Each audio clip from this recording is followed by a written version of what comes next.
सर्वप्रथम सर्वांना श्री स्वामी समर्थ. 12 नोव्हेंबर 2023 रविवारी वर्षातील सर्वात मोठे लक्ष्मीपूजन आलेले आहे. यावर्षी दिवाळीच्या लक्ष्मीपूजनाचा शुभ मुहूर्त आहे.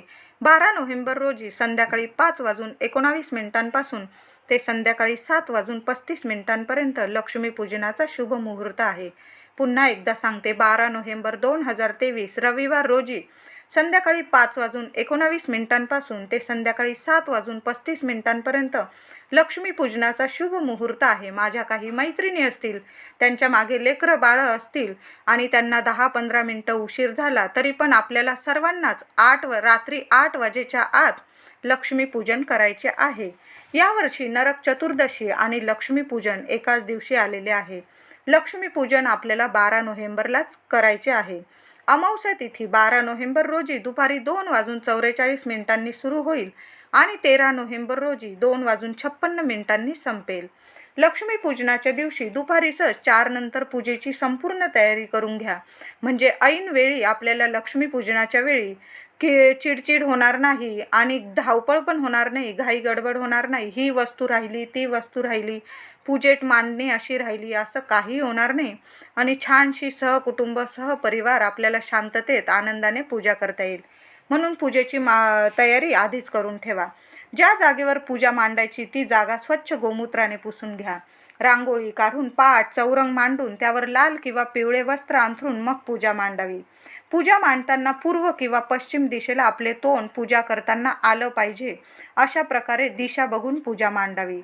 प्रथम कलशाची स्थापना करावी. कलशात पाणी भरून सुपारी, नाणं टाकून फुलं, अक्षता, हळदी, कुंकू, थोड्या तुम्हाला दुर्वा मिळाल्या त्यात ठेवा आणि छानशी तांदळाची रास करून त्यावर आपल्याला कलश मांडायचा आहे. कलशात आंब्याची पानं, नारळ ठेवून कलशाची स्थापना करा. प्रथम गणपती बाप्पाची स्थापना करा. एका विड्यात 2 विड्याची पानं घ्या, त्यावर सुपारी मांडून तुम्ही गणपती बाप्पाची स्थापना करू शकतात किंवा देवघरातील गणपतीची मूर्ती पानावर तांदूळ ठेवून आसन देऊन त्यावर मूर्तीची स्थापना करा. गणपतीच्या शेजारी डाव्या बाजूला लक्ष्मी मातेची मूर्तीची स्थापना करा. तुम्ही मातीची मूर्ती आणत असाल त्या मूर्तीची स्थापना करा किंवा तुमच्याकडे चांदीची किंवा पितळेची मूर्ती असेल, तांदळाचे आसन देऊन त्या मूर्तीची स्थापना करा. लक्ष्मी मातेच्या, गणपती बाप्पाची आणि देवी लक्ष्मीची स्थापना करण्याआधी दोन्हीही मूर्तींना अभिषेक घालून घ्या. तुम्ही पंचामृताने अभिषेक घाला, दुधाने घाला किंवा साध्या पाण्याने, पण अभिषेक घालून नीट स्वच्छ पुसून आणि मग तांदळाच्या राशीवर दोन्ही मूर्तींची स्थापना करा. त्याबरोबर आपल्याला कुबेर महाराजांची सुद्धा पूजा करायची आहे. तुमच्याकडे मूर्ती असेल किंवा फोटो असेल ते पण पूजनात ठेवा आणि आपल्या कुलदेवीचा टाक किंवा फोटो अवश्य पूजनात ठेवा. लक्ष्मी मातेची पूजा करताना आपल्या कुलदेवीला मान देणं अतिशय महत्त्वाचं असतं, म्हणून आपल्या कुलदेवीचा फोटो पण आपण लक्ष्मी पूजनात ठेवायचा आहे. आपण लक्ष्मी देवीची मूर्ती बैठ्या स्वरूपातच घ्यायची आहे. उभी असणारी लक्ष्मी घरात पूजू नये. देवीसमोर 5-7 मातीचे कलश भरून ठेवा. त्या कलशांमध्ये धान्य, धने, लाह्या, बत्तासे, वेगवेगळ्या प्रकारचे धान्य, तांदूळ तुम्ही असे भरू शकतात. याचा अर्थ असा होतो की आपल्या घरात वर्षभर धनधान्याची भरभराट होईल. म्हणून देवी लक्ष्मीसमोर लक्ष्मीपूजनाच्या दिवशी 5-7 कलशांमध्ये धान्य भरून ठेवा. धने भरा, लाह्या, बत्तासे असे प्रकार भरू शकतात. त्याचबरोबर 5 प्रकारची फळे नैवेद्यात ठेवा. दिवाळीचा फराळ नैवेद्यात ठेवा. तुम्ही काही मिठाई आणत असाल, पेढे, बर्फी नैवेद्यात अवश्य ठेवा. एखाद्या ताटात पैसे ठेवावे. तुमच्या घरातील दागिने, सोनं, नाणं, चांदी, हिरे, मोती काय असेल तुमच्याकडं ते देवी लक्ष्मीसमोर पूजनात ठेवावे. पूजा मांडणीच्या शेजारीत एका पाटावर केरसुणी ठेवावी. लक्ष्मीचे प्रतीक असणारी केरसुणीची ह्या पूजेत खूपच महत्त्व आहे. नवीन केरसुणीचे या पूजेत खूप महत्त्व आहे. कुंच्यापेक्षा सुद्धा पारंपरिक केरसुणीचे लक्ष्मी पूजनात खूप महत्त्व असते. तुम्हाला कुंच आणायचं असेल तुम्ही आणू शकता, पण लहान का होईना पारंपरिक आपली केरसुणी अवश्य लक्ष्मी पूजनात आणा आणि त्याची पूजा करा. नवीन केरसुणी लक्ष्मी पूजनात ठेवण्याआधी त्यावर थोडेसे 4-5 थेंब पाणी फुलाने शिंपडून घ्या. म्हणजे कोणी हात लावलेले असतील, आपण केरसुणी घेण्याआधी आपण बघितलं तर नाही आहे कोणी त्या केरसुणीला हात लावलेले आहे. ती केरसुणी पूजेत ठेवण्याआधी थोडंसं पाणी शिंपडून घ्या आणि मग ती केरसुणी आपल्या पूजेत ठेवा. पूजा आपल्या पद्धतीने तुम्हाला हवी तशी मांडून घ्या. छानशी अगदी छान अगदी दिवे वगैरे लावून जशी तुम्हाला आरास करायची तुम्ही करून घ्या. छानशी पूजा मांडून घ्या. पूजा मांडल्यानंतर प्रथम गणपती बाप्पाचे पूजन करून घ्या. हळदी, कुंकू, अक्षता, लाल फुलं, लाल पिवळी फुलं, दुर्वा 21 दुर्वा वाहून घ्या आणि गणपती बाप्पाचा मंत्र जप करा. ओम गण गणपते नमः, ओम गण गणपते नमः मंत्र जप करा. किमान 1 वेळा अथर्व शीर्ष गणपती स्तोत्र बोलून गणपती बाप्पाची पूजा करा. त्यानंतर लक्ष्मी देवीची, कुबेर महाराजांची हळद, कुंकू, फुले वाहून लक्ष्मी मातेला एक का होईना लाल फुलं वाहा.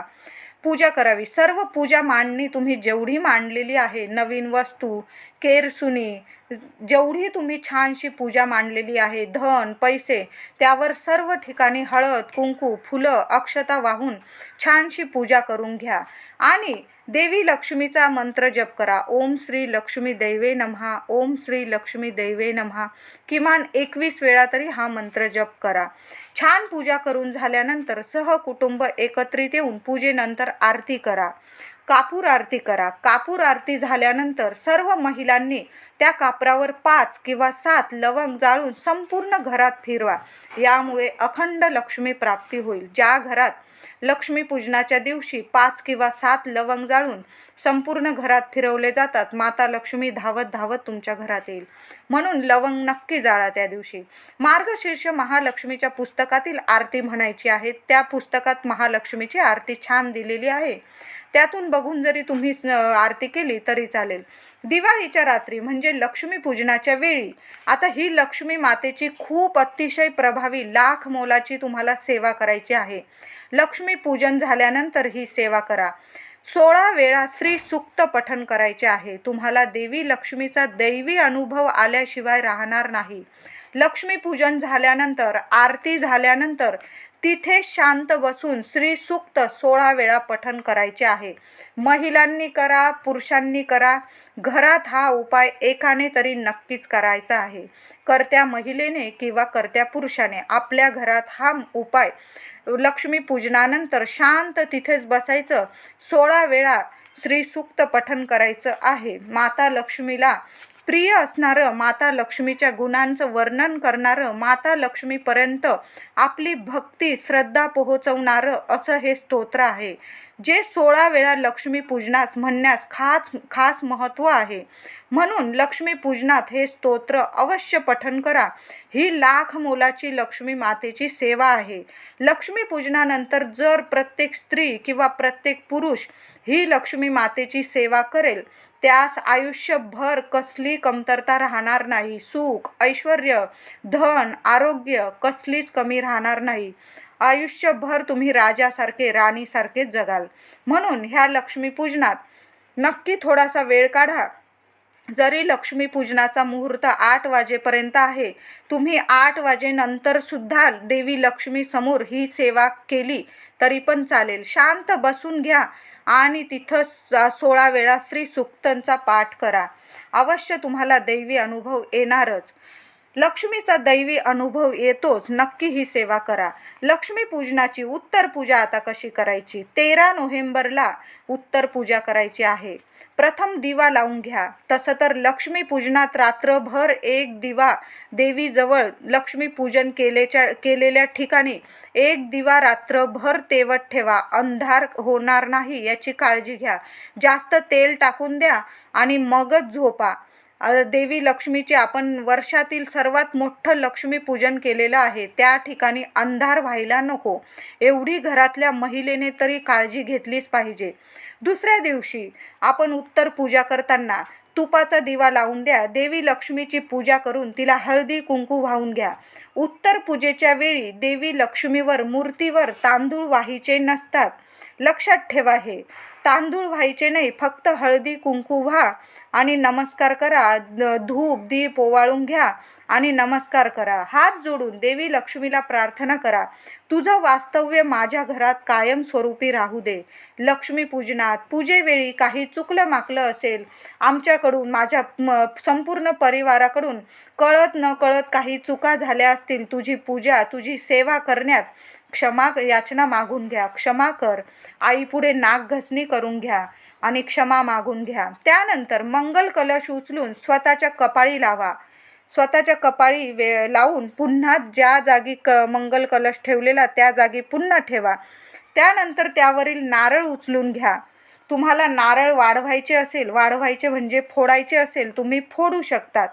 पण मी म्हणेल की आपण पूजन करतो, मग ते देवी लक्ष्मी स्वरूप कलशावरील नारळ फोडणे योग्य नाही.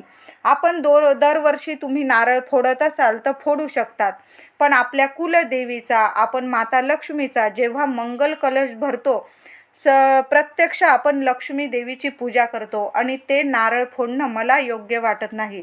तुम्हाला फोडायचं तुम्ही फोडू शकता. आपली परंपरा पाळा.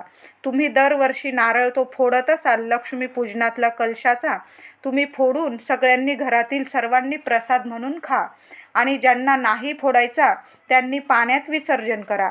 कलशाखालील तांदूळ डब्यात ठेवा, त्यामुळे धनधान्यात तुमच्या बरकत होईल. किंवा तुम्ही पक्ष्यांना घातले तरी चालेल. फळे, लाह्या, बत्तासे, मिठाई प्रसाद म्हणून घरात सर्वांनी खा. पूजेतील पाने फुले मातीत एखाद्या झाडाखाली विसर्जित करा. पैसे दागदागिने पुन्हा तिजोरीत नीट ठेवून द्या. दिवे तुम्ही तुळशीच्या लग्नापर्यंत आपण जेवढे लक्ष्मी पूजनात दिवे वापरले होते, देवी लक्ष्मी समोर दिवे लावलेले, तुळशीच्या लग्नापर्यंत रोज घरात अंगणात तुळशीजवळ लावा. रांगोळी झाडून निर्माल्यात टाकून द्या. कलशातील पाणी तुळशीला नाही घालायचे. तुळशीला न घालता कुठल्याही दुसऱ्या झाडाला घाला. नाणं सुपारी इतर पूजेच्या कलशात तुम्ही वापरू शकता, टाकून देऊ नका. पुढे मार्गशीर्ष महिन्याचे गुरुवार येतील, त्या कलशात तुम्ही नाणं सुपारी वापरू शकतात. बाकी ज्या गोष्टी असतील फुलं किंवा काही, ते तुम्ही सर्व निर्माल्यात टाकून द्या किंवा एखाद्या झाडाच्या खाली टाकून दिलं मातीत पुरून तरीही चालेल.